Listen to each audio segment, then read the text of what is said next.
Dr. Martin Luther King Jr. I'm Dr. Alveda King. I have a dream. It's in my genes. My whole family has been pro-life. I learned from my mother that my grandfather, Dr. Martin Luther King Sr., kept her from aborting me in 1950. This was after Planned Parenthood had come to campuses much like this. And they came to campuses all over America saying, we're the birth control league, and if you don't want to have a baby, use this. And even if you get a baby, we know ways that you don't have to have a baby. And so Mother was a college student, much like here, and she said, I don't want a baby, I want to finish college. And Daddy King said, that's a person. That's not a lump of flesh. That's a little girl. There was no ultrasound back then. But Daddy King knew that I was a girl. Welcome to the Pine State Debate. And in honor of Martin Luther King's birthday, we're going to talk about his, what some people believe is his lost pro-life message. And joining me is going to be Shenna Bellows, who's the executive director of the, I guess it's the American Civil Liberties Union of Maine, formerly the MCLU. Great, so thank you very much for coming on the show. Thank you, it's always a pleasure. Excellent. And Erick Bennett, who is the social media strategist for Governor Paul LePage, and he's been a political advisor to other Democrats, Republicans, Green candidates, and as well as a frequent contributor to Maine Web News. That's right. Good to have you on, Erick. Good. So I've been hearing a lot the last couple weeks building up to Martin Luther King's birthday about his lost pro-life message, and I've seen some speeches. It seemed to me that he was a pro-life person from what I've seen, and his niece, Alveda King, is also going around kind of preaching that pro-life message. What are your thoughts on that? Well, granted the stature of someone like Dr. King and looking at what his message of freedom and life means, I could see how easy it would be for the status quo to kind of brush that under the rug, because really life is the ultimate right. And so what this one group is trying to do is claim that it's a woman's right, and it's not. It's a legal law. If it's a right, then it's mandated and it's, you know, exclusive and inclusive.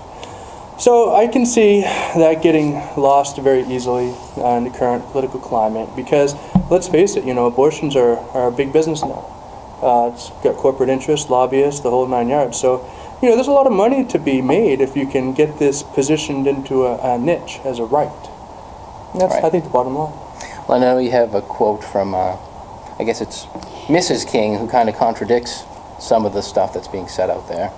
Well, let's take a step backwards. I think the U.S. Supreme Court has ruled that abortion is legal under the United States Constitution, and it goes to fundamental right to liberty and right to life for woman and her family, and equal protection under the law. We all draw inspiration from Dr. King. I don't think that Dr. King, I think he was special in rising above any specific ideology or any specific political party. He advocated for civil rights and for justice wherever he saw it. Planned Parenthood, the national organization dedicated to advancing reproductive freedom for women and families, gave Dr. King the Margaret Sanger Award, named after their founder. And Dr. King wrote a speech that he gave to his wife, and his wife went in his absence and delivered this speech. And in that speech, Dr. King wrote, and again, his wife, Coretta Scott King, read, "Sanger launched a movement which is obeying a higher law to preserve human life under humane conditions." Coretta Scott King went on to praise Margaret Sanger, to praise her dedication, quote, her deep conviction, and her suffering for what she believed in. Dr. Coretta Scott King said, "I am proud to be a woman tonight," as she received this award from Planned Parenthood. The mission of Planned Parenthood has been clear from the beginning. It's to advance reproductive family planning for all women and all families, to preserve choice, regardless of what that choice might be, to have a family or to wait. And it's clear in my mind that Dr. King and his wife were well aware of Planned Parenthood's mission and the nature of the award. Their remarks are very specific to Margaret Sanger. Now, I don't want to comment on Dr. King's personal or political views around this issue, but to quote from his words exactly. Well, let's take a look at his words. You could say, all right, let's say the Jews gave Hitler an award, and they recognized him for being a great leader. You know, pomp and circumstance plays a big role, especially politically, when you're trying to gain leverage. So for Planned Parenthood to obviously give Dr. King an award is going to get them some publicity, it's going to help with their image, it's going to do a whole number of things. It doesn't necessarily mean, I don't think it means at all, that Dr. King was on board with anything that they do. Dr. King, he lived under a higher ruling, okay, than Planned Parenthood of the Supreme Court. He lived under God. So, you know, we got to look at, you know, ultimately that's going to drive this man's beliefs. You know, you can know who he is by knowing what he believes. You know, he didn't make any bones about where he stood on matters. If you look at his statement, that's all rhetoric. Simply by returning an acknowledgement is a formality. You know, you're given an award, you're formal. Because any time you have the chance for Congress or intercourse or discussion among two parties, especially if they're diametrically opposed, that's a great opportunity to meet in the middle and capture an entirely new demographic of people that may be becoming aware and enlightened politically. So it was a wise move on both of their parts to certainly go that route. Now, as far as the woman said there, Mrs. King, as far as like Sanger, I mean, if you look at what these people believed in, they did not believe in abortion. It's simply a formality. You know, and it played well politically for both parties. And unfortunately, does that mean that Dr. King or his wife are going to support abortions? No, never, not even today. They're simply formal words. They're niceties, nothing more. Are they going to speak out against abortion at every turn? Yes. Because aside from that one brief isolated statement, look at the entire context of everything they said. I could have read the entire speech, and I didn't. That would take longer than this segment. What I think is more enlightening is to talk about how we feel. I think it would be unwise to speculate on what Dr. King would or wouldn't do today. I think we can draw our own conclusions from his words, and you and I may have to agree to disagree. But let's talk about the state of reproductive rights today. I think we can all agree that abortion should be legal, it should be safe. We want women and families to be safe, to have adequate access to health care. And that's very important. I don't think anyone would disagree with that. Listen, abortion is always going to be legal, and it's always going to be safe and accessible because it's a medically necessary procedure. There are conditions where it must be performed. Now, under that precedent, which is a legal precedent, it's going to stand. However, when you start saying it's my right, what you're saying is you're now claiming that there's a victim. So because if a victim's rights are being violated, that gives you a great deal of leverage politically. So when you start saying, listen, you know, this whole thing about reproductive rights, because reproductive rights, you know, what does that mean? You know, I mean, of course no one is not going to tell you you can't have sex, or no one's going to tell you you can have sex. That's up to the person. What this is all about is money. All this is, the bottom line is, it's about the dollar. Abortion is never going to be illegal. No one except for some extremely, you know, isolated cases of people are going to try to make it illegal. This is about an industry with lobbyists and political connections that are making a great deal of money, wanting a bigger piece of the pie. But what are you suggesting? Are you suggesting that the government should be making decisions for women about their choices to have a family? The government makes decisions for everyone.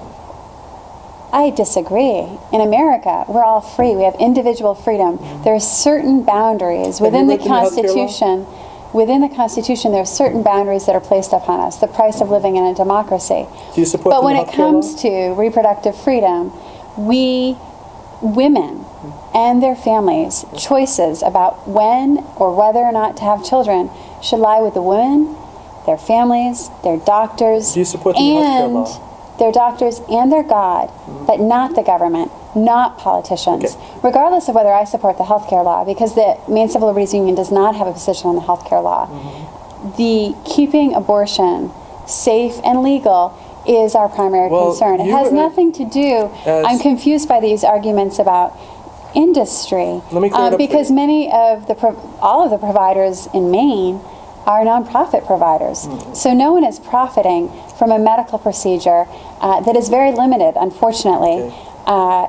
And what people are saying is the government should not be involved. The government should stay out of women and families' decisions about their family. All right, there's a lot there you chewed off on. Now let me kind of reply to it. You say you don't take a position on a healthcare law. Well, the reason that this is such an issue is because this new law violates a number of civil liberties, period. It removes choice in a number of areas. So you can't parse your words. You can't You're say... You're correct that the healthcare law removes choice, because actually the healthcare law has several provisions which restrict a woman's right to choose, including restricting insurance coverage for women. So how can you not be involved with something that violates civil liberties? We certainly oppose the abortion provisions of the healthcare law. You just said you had nothing to do with it. The overall law, we have nothing to do. But the position on abortion in that law, which severely limits a woman's right to get insurance coverage if she, in her private capacity, decides she wants insurance coverage. So right there, the government that. is clearly telling you where you're getting your rights from, and yet you seem conflicted on whether to support But our it. rights aren't coming from the government. Where are they coming from? Our rights come from the Constitution. Our rights are our natural-born rights. We are all free. Now the Constitution has and the rights. limitations that are placed upon us are limitations outlined in terms of the powers of the government in the Constitution. But the power to regulate family is not in the Constitution. Is the woman's reproductive rights, is that a constitutional amendment? No. Okay, so... The Bill of Rights. The Bill of Rights, freedom of speech, freedom of privacy in the Fourth Amendment, equal protection under the law in the 14th Amendment.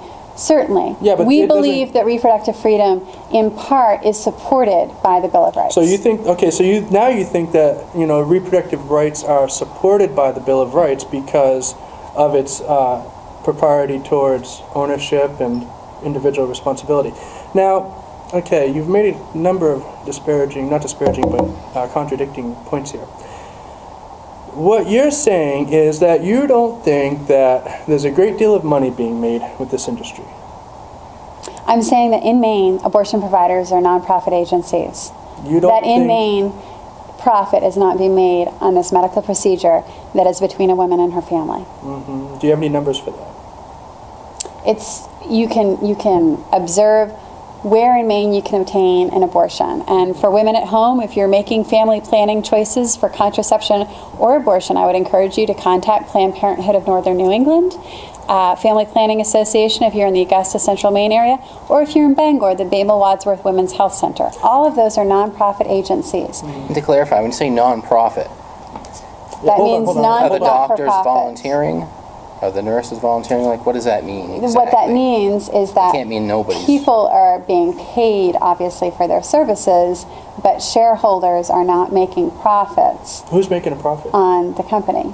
I'm confused by your question. Well, because first, let me back up a bit. You said that you didn't think that abortion was being used as birth control. I don't think abortion is being used as Planned Parenthood is birth control. Birth control.